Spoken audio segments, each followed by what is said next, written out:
Hello everyone, my name is Miguel, and today I'm going to talk to you about the different portrayals of Dracula in the two movies The Dark Prince, The True Story of Dracula, and Dracula Untold.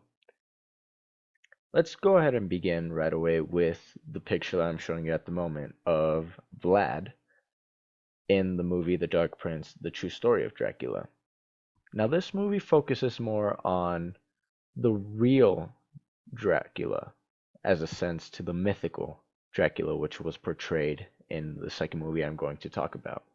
But in this movie, they focused more on historical facts about Dracula, as to say how he was a real prince of his city and how he fought hand to hand combat. He didn't have wings, he didn't have fangs. In this movie, he is just a normal person who learned, or not who learned, but who gained the fear of his enemies by stories that were told of him, of real events. One major story is how he would drink the blood of his enemies, which was false. He would actually be drinking wine and bread, but wine represented the color of blood, so they combined those two as to say, well, he's drinking the blood of his enemies, when in reality he was just drinking red wine.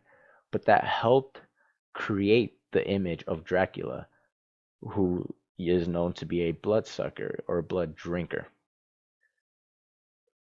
As we start talking about blood sucking and blood drinking as in the mythical sense, this is a portrayal of a mythical Dracula. In this portrayal of Dracula, Vlad isn't human. At least, not at the end. To begin with, he is human, but throughout the movie, he actually sells his soul, you could say, to gain mythical powers in order to defeat the enemies.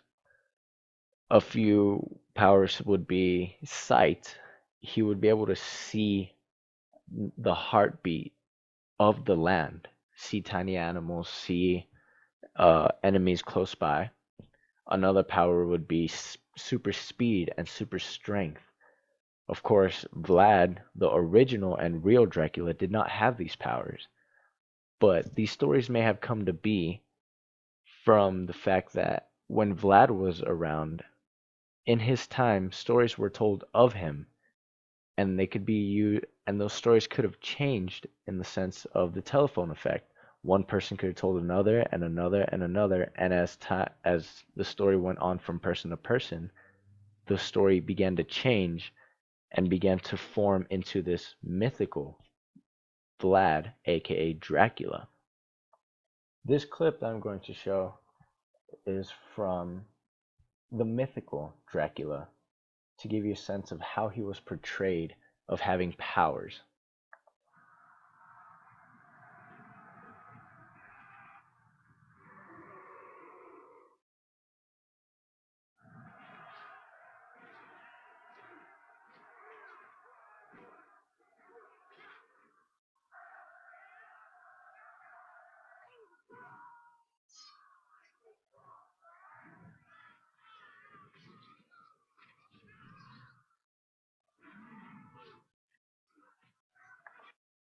Now, of course, Vlad never had super speed, super strength, or took on a whole army by himself.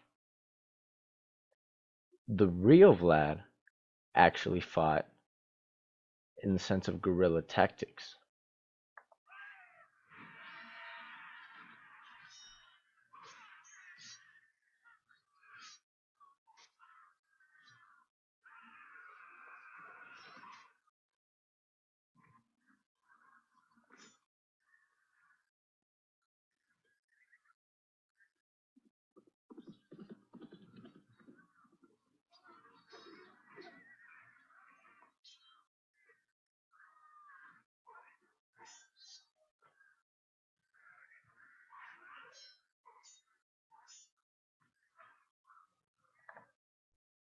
See, the real life Vlad was a very skilled warrior, but did not actually move at the speed of light or take on armies by himself. Instead, Vlad was a brilliant tacticianist and would impale his enemies from time to time, but that was only to give off fear. I don't believe there was any weird things going on with him, but who knows? I wasn't there. Nonetheless, both renditions of Dracula in the two movies are very interesting to see. This is because both movies do a good job at portraying the fear that Dracula gives off, and also how Dracula really cared about his town and was willing to fight for their freedom. Although in one, we get to see the realistic way that he fought for freedom in his city. And in the other movie, we get to see the mythical or the storyteller's way that Dracula fought off all his enemies and came out victorious. Either way, I highly recommend watching both movies from beginning to end. They are both great and they both do a good job at teaching you a little bit of the both sides of Dracula, the truth and the mythical. Thank you guys for listening.